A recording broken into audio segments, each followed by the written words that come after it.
And I think there's quite a number of things going on. And I think where it starts is just lack of time from most of the kind of typical medical system. If someone comes in with joint pain and you really have to get on to your next patient in like 5 or 7 minutes, you're going to tell them just to take ibuprofen and refer them to physical therapy. You can't get anywhere else. You can't get any deeper.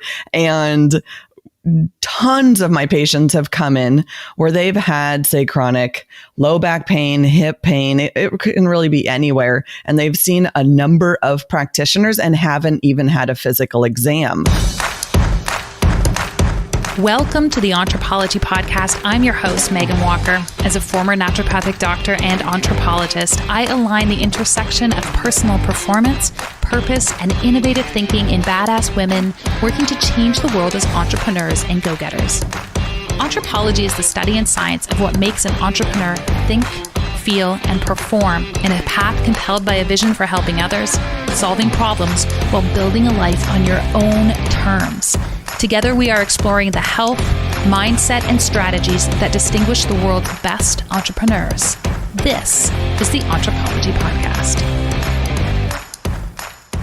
Welcome to episode 233 of the Anthropology Podcast. I am Megan Walker, and I am joined today by Dr. Angela Cortal. And Dr. Cortal is a naturopathic doctor from the West Coast, and she has a focus in her practice around joint pain and chronic pain mitigation. And before you're like, I don't have that, I want you to listen up, because this episode really, if I'm like, what's at the crux of it? Why was I like, I want to explore this topic? It's because of a commercial I saw. And the commercial I saw was literally two individuals in their 40s in the locker room at a gym with the warning at the bottom that this was a pre-pandemic recorded commercial. And one of them threw the other person a bottle of Advil and was like, tired of feeling pain after working out? Just take Advil. That's how I work out in my 40s, or whatever the tagline was. And I was totally appalled. My husband does not understand why I get so triggered by this messaging, but it's because I feel like that voice is so powerful. And this voice doesn't get a platform. And by this voice, I mean the message of Dr. Cortal, which is there are things that we can do to, one, improve our capacity to heal post-injury, but secondly, to mitigate the chronic pain that, honestly, I literally felt like I woke up when I was 40. I'm like, why does my back hurt? We just are going to develop pain as we get older. And there are choices that we can make every single day now, regardless of your age, to mitigate that as you start to move through life. We're going to talk about foods that you can eat and exercises that you can do, but we're also going to take a different stance. We're going to talk about the relationship between your hormones and your increased propensity for injury and your increased capacity to feel pain. It is a fascinating episode, relevant to everybody, and I can't wait to jump in. Dr. Angela Cortal, welcome to the Anthropology Podcast. Thank you. I'm so excited to be here. Well, this is going to be a really interesting conversation because we're talking about something that I actually think is just chronic and endemic in our society in general, which is chronic pain and joint pain. In particular, people have been sitting in front of the computer for a long period of time, but we're also going to take a different take on this. We're going to talk about the connection between hormones and joint pain and how to deal with it now and into the future. And I'm wondering, before we jump into all these juicy topics, if you can give my listeners a little bit of a background in terms of who you are and why this is something you're so particularly passionate about with respect to your career. Yeah, I would love to. So I'm a naturopathic doctor. I practice in Oregon, and I've been practicing about 9 years. And prior to that, when I was a very young adult, kind of my whole story of getting me to now, to today, is that I had a skiing accident and a surgery. And while they fixed everything that they needed to fix, I was left with about a decade of a lot of knee pain, seemingly went up into my back, and that didn't make any sense to me because I thought, well, that my knee is where the surgery is. Why am I having such extreme back pain? But kind of everything got thrown off. And I went through the whole kind of typical route of the physical therapy and pills and more pills and all the pills, and was just kind of left with, well, it should be better and there's nothing more we can do for you. And so my problems just kind of lingered on for about a decade, and went through medical school. Then early on in my clinical practice, I thought, I really need to get a handle on this. It's been going on for a while. We got to turn this around at some point. And just sort of started hitting the books, hitting the PubMed, using my clinical practice and knowledge there, kind of putting it all together, like what hasn't been looked at. I've done the typical stuff. So what else is out there? And just really slowly over the course of a couple of years put together what I found to be a lot of disparate we can call modifiable risk factors for chronic joint pain, for joint degeneration, and just things that maybe some researchers over here know a little bit about this, and researchers over there know a little bit about that, but no one's really talking about this and putting it all together. So that's what I did for myself, and then turned around and have been using it very successfully in my patients, is really looking at where do we go when that typical route just isn't working, isn't solving someone's joint pain? And so I do a lot of work looking at nutrition, inflammation, hormones, as you mentioned, and kind of just assessing like what hasn't been investigated for these patients and what for each particular person was most important for them. And I love working in the hormone realm because I see it so common for patients both to have chronic, whether it's a single joint pain, but much more likely it's like aches and pains and migrating joint pains everywhere. And also over the years, an increasing number of hormone complaints, whether that's fatigue and muscle weakness, maybe it's menstrual issues, menstrual symptoms, or hot flashes, insomnia, mood changes, and just kind of putting the whole picture together for each patient so that I can do for them what I did for myself, which is to figure out what exactly behind the scenes is going on and what can we do to actually change the trajectory and get those joints healing. All right. So we've got a lot to unpack here. Here's my first question. And, listen, like I'm trained as a naturopathic doctor as well. And I kind of half know the answer, but it's sort of rhetorical, but we just need to go there. And that is, like, how are we still at a place with the evolution of medicine, the way we have seen it, where people are experiencing pain? And not only can we not find the origin, but that our only answer to it is, well, like it just might go away, or it might just be in your head, or are you depressed? Like literally, if we can't find the cause, and I feel like we only have so many tools, we just kind of throw people back out there. Like what is informing that? It's a good question. And I think there's quite a number of things going on. And I think where it starts is just lack of time from most of the kind of typical medical system. If someone comes in with joint pain and you really have to get on to your next patient in like 5 or 7 minutes, you're going to tell them just to take ibuprofen and refer them to physical therapy. You can't get anywhere else. You can't get any deeper. And tons of my patients have come in where they've had, say, chronic low back pain, hip pain. It can really be anywhere. And they've seen a number of practitioners and haven't even had a physical exam. Physical exams take time, which, I would say is a very good use of that appointment time. But also the practitioners have to be really well acquainted with what are they actually going to examine for each patient? Like, will that give them good information? If they're not all that used to doing physical exams, all that great with their hands, maybe, then they're just going to skip it and just go to the pills and referrals. Right. I talk about this a lot, but I really feel like there's this divide in the healthcare system, and we have a model to manage disease and we have a model to build health. And pain is this weird thing where once we've managed like the acuteness of the problem, it's kind of there's this no man's land in between. Like we can't start building strength and building health until we've like managed that intermediary recovery. And it's almost like we don't have the right people or the right philosophy or the right model to manage that middle ground. Like in the patients that you've worked with, how many of them have been appropriately managed through their recovery, like appropriately prescribed the right treatment or therapist or, protocol to take them from acute injury to functional?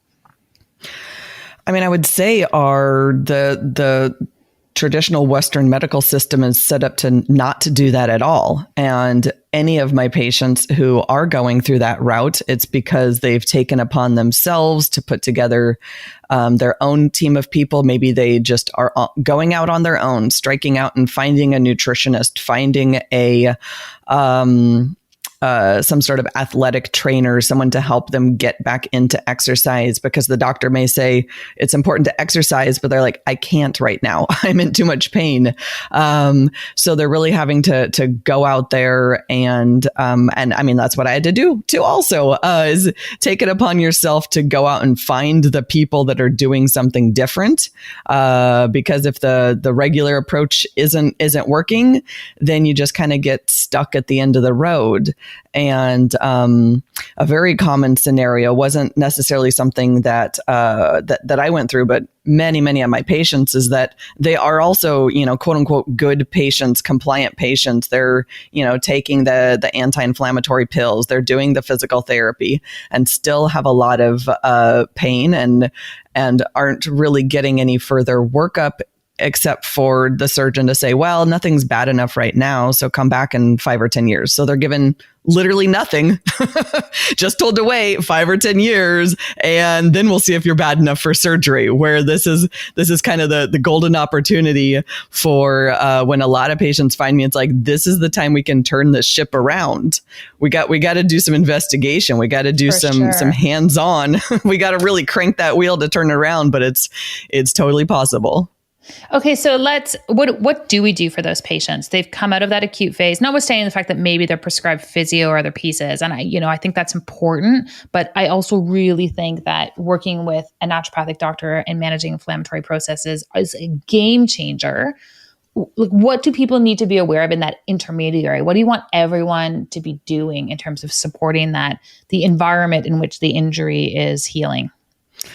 Well, I'd have to say it'd be a kind of a short list of things to be aware of. One is that not every 2 cases of knee pain or hip pain are the same. So if someone really hasn't had a good evaluation, a good physical exam, for one person, their pain might be coming from the joint, the cartilage itself. For someone else, it could be ligament, tendon, or even muscle trigger points in the area, nerves. So my treatment, my recommendations is going to be different depending on where someone's pain is coming from. So a really good evaluation is where we begin. And then, activity is important, whether that's the home exercises being recommended by the physio, just being active. And then from there, I look at nutritional status, inflammatory, like, am I doing labs? Have they had labs run recently? And then from there, looking at a hormonal evaluation. I will use certain supplements, nutraceuticals with patients to either help reduce the inflammation, support joint anti-inflammatory processes, help support connective tissue healing. But I tell patients that's kind of the icing, the icing and the cherry on the top. That's not where we got to start. We got to start with the full evaluation, and then we can layer those things on later.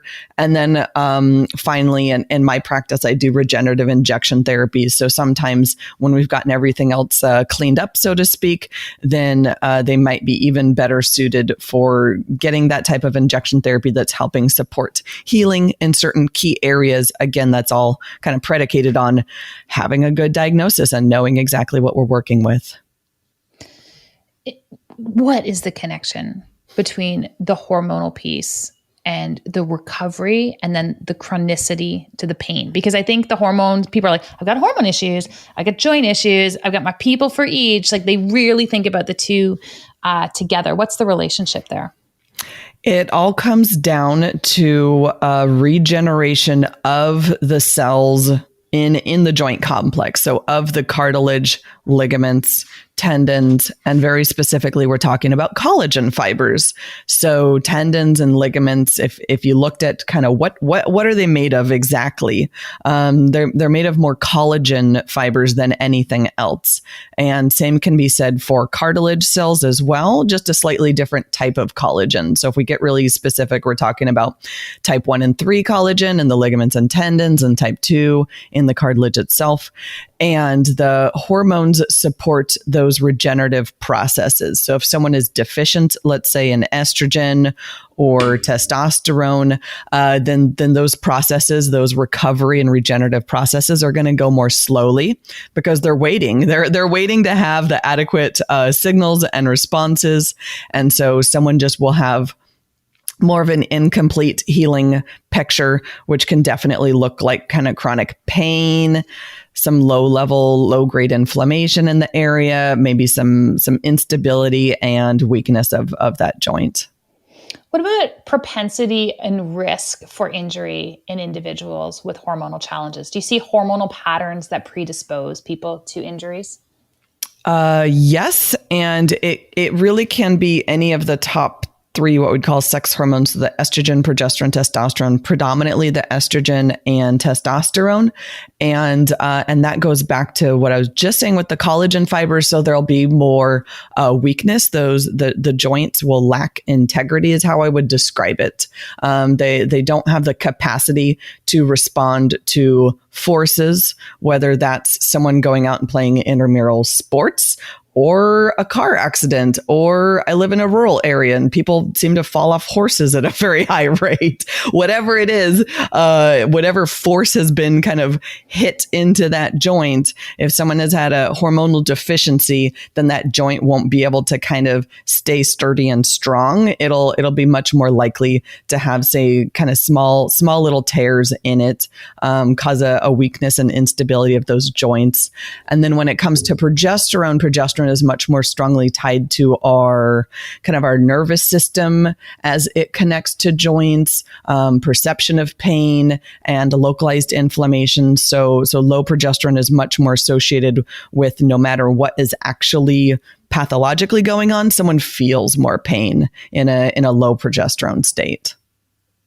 Yeah, that part is so fascinating. And, when we look at people who have chronic pain or just like, I feel everything in my body, being able to empower them to know that they should be asking questions about their hormones, I think is so important. And similar to that landscape of hormones, there's such a strong connection between our diet and the perpetuation of pain. And I feel like, we've got some things for people in the know. I feel like everyone just wants to drop, nightshades. Like nightshades are bad for inflammation. And we can unpack that.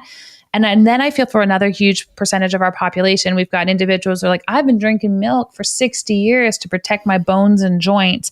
And I'm wondering if we can kind of lean into some of the things we really should be paying attention to and call out some of the long-term dietary ideals that are maybe problematic in the realm of joints and and pain and chronic pain. Do you want to speak to some of those pieces, the things that you really just want to set the record straight on? Yeah. So I think about on this topic, things can just be too much and too overwhelming for some people's systems, and others that are fairly common deficiencies. And when it comes to deficiencies, the most common one I see is low protein intake, and quite especially in women. Maybe it's just lower appetites, or we're told not to eat very much. I don't know why, but much more common for women to have lower protein intake. There's established guidelines out there that are weight-based about how many grams per kilogram of day. It's 0.6 to 1.2 grams per kilogram of body weight. So you have to do some back of the napkin math to figure out what's right for each person. But there's some fairly solid research showing that if women have far under that 0.6, they have lingering, lasting injuries. They don't heal. They don't recuperate from surgery. They have much higher increased rates of arthritis and joint replacements. So we know that if you're going your whole life cruising along, not eating enough protein, then you can definitely set yourself up for those, for quite a lot of different kinds of joint complications. And the reason for that is it goes back again, kind of sound like a broken record, to collagen. So collagen is a specific complex of 3 amino acids, and we get our amino acids from our protein.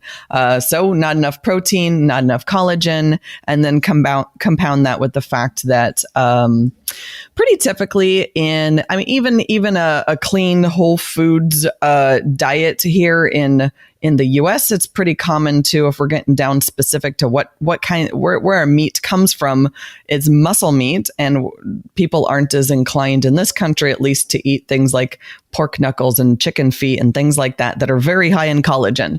So our body does have to do a little work in the background to take amino acids from other kinds of protein and put it together to make collagen for us. And that's why you can see in any health food store anywhere collagen powder, very, very common all over the place, and very often has claims that are, something along the lines of joint health.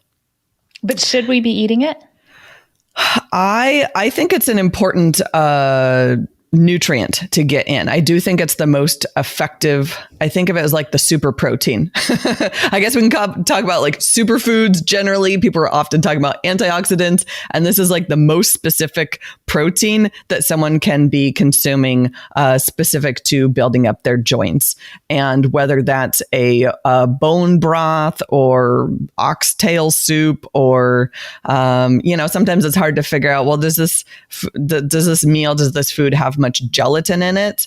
A good key is if it's meat containing, such as oxtail soup. I don't know how many people out there are familiar with that, but any kind of soup where it gels up in your fridge and it's like a solid jello block, that's a lot of collagen in there. But if someone's just not eating those kinds of foods and not consuming any bone broth regularly, then a good clean source of collagen hydroxylate powder is perfectly reasonable, and for some people just a lot easier to get in daily.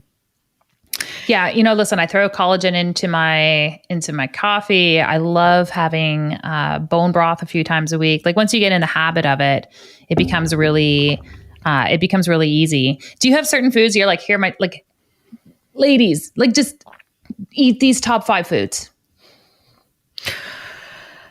I would say just about like just getting enough of, meat, eggs, something like that with the protein in, and really any kind of meat-based food can have collagen in it. So for some people, they're maybe not big red meat eaters, but fish. And we know fish has other positive properties like omega-3 fatty acids. So that can be another one as well. Bone broth is great. And then collagen powder also can kind of round things out on those days that you're not having your pork knuckle soup. What about our plant-based friends who are not eating animal products? Do you see increased propensity around pain or changes in recovery time? I would say it's a potential, and especially if someone isn't really aware of this, it's possible, and of course it does happen, that in someone who isn't who's totally plant-based, they will still be making collagen. I think just like other kind of dietary considerations, it's good to have a little extra attention around this. So I've seen certain supplements out there where they have some of those cofactors that can help in the creation of the amino acids for collagen. And what I would say is that being plant-based is potentially just a risk factor for having those components of collagen in a lower concentration in someone's body. So it's better to pay attention like you said, especially if you already do have some chronic pain or maybe have a lot of joint disease in your family, parents, aunts, uncles, grandparents, everyone's got joint problems and half of them have joint replacements. It's pretty smart then to pay a lot of attention to this. And I feel like we could just go on and on about food. I won't put you on the spot about milk. I will share my own bias against milk when it comes to chronic pain. But, one of the other arenas where I feel like there's real room for us to take preventative action is with respect to the type of exercise that we choose, especially sort of in that like 35 and older category. Do you have some specific categories of exercise that you really encourage people to take on, both in terms of recovery, but also from a preventative perspective? Sure. And I think about it sort of like a spectrum. So first, or maybe an algorithm. First, are they moving? Yes or no? If they're moving, we got to get you moving. If you're not moving, got to get you moving in whatever way you like first. And then it's about adjusting, modifying specific to what that person needs, both types of exercise that can be supportive to their joints, and then keeping an eye out for any types of exercise that can be just too much force, too much challenge for that particular person and what they're going through, especially as I'm working with patients like in these early healing processes. Their bodies may just be more sensitive to stresses and challenges. So I with an eye towards engaging patients in types of exercise that they like, that they enjoy, that they have fun doing, I encourage them to build in aspects of their exercise that have strengthening, resistance, that's going to build up muscle fibers, muscle development. That does a couple of things. It helps with getting some of that load off of just jamming straight through the joint. When you have better muscle development around those joints, your body's able to kind of handle those forces and loads a little bit more appropriately and not put undue stress and pressure on the joints. And then some patients were having to kind of modify, cut back if they're big into jogging and running. And I'm doing predominantly like knee, hip, low back, work with patients who have chronic pain there. Then we need to be really careful about, maybe it's okay for them to say jog a mile or 2 or 3, but at a certain point we have to put sort of a cutoff for right now, at least, so that they're not doing too much strain and pressure and just kind of really too much pain and challenge while we're going through this joint regenerative process. Amazing. Dr. Angela, you have so much incredible knowledge. I feel like we could do this all day long, but I am going to make a transition in the interview to a section that I call our KPIs, or key performance indicators. So just like we have them in our businesses, I believe that we have them in how we live our own lives as well. So I've got a few questions for you. The first one, what is your most recommended book or idea or thing you've been contemplating throughout 2021? I don't actually know that it's 2021 specific, but it is a fairly new book, and it goes back to what we were talking about with hormones. I recommend the book Estrogen Matters to probably at least half of my patients by now, it seems, where it's a really great book looking over the last decades of research to kind of figure out, why are some people so anti-hormones and why are some people so pro-hormones? That's super interesting. I'm going to check it out. What is your favorite health hack? It's probably got to be something kind of boring, like getting enough sleep. I'm very much about getting enough sleep. Oh my gosh, it's not boring at all. Like, I feel like, God, it drives me crazy. I'm like, people, you got to recover. You've got to recover. How would you define your purpose? My purpose is to get people to see that there is another way to be, to kind of reach out there in the world and help those that are feeling stuck, like how I felt stuck, and to see we actually can take the reins of our health and change to a new trajectory, and we don't kind of have to take on and identify with what other people tell us is, well, that's just the way it's always going to be. And last question for you, entrepreneurism, are we born this way or do we learn to become entrepreneurs? I think a lot of people I think for a lot of people, they are born that way. I think I'm a late in life convert though.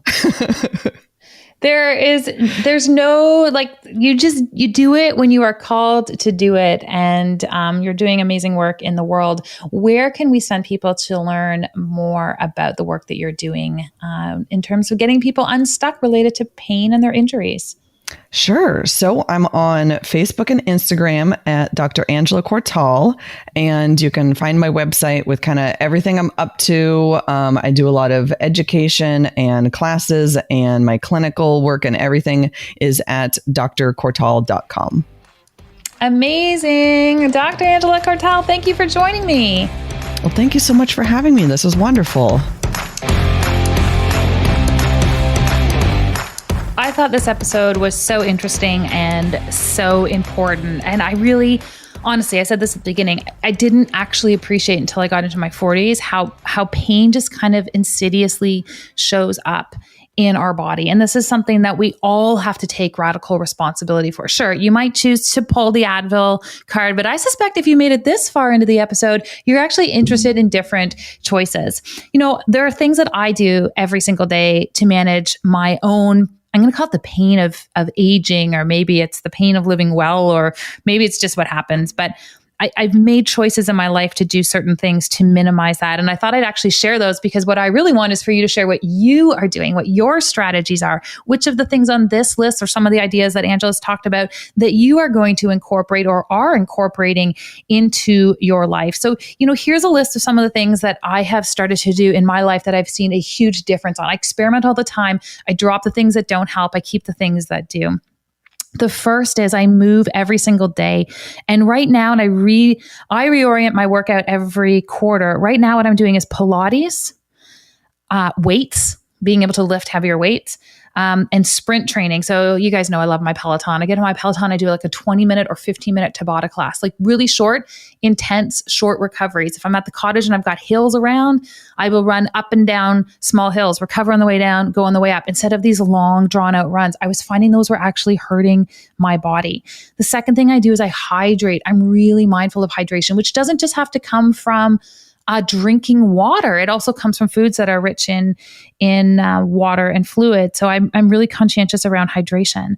Number 3 is I eat a ton of greens. So I have to really try hard for this. I don't inherently look in my fridge and be like, ooh, kale. But so I really make an effort to make sure that I get greens in, and maybe I'll drink greens. And when I drink greens, I don't pick sweet greens. I really get like as bitter as I possibly can, or I use a greens powder. Number 4, I use a red light therapy. So I have my Juve. It's actually in my podcast studio.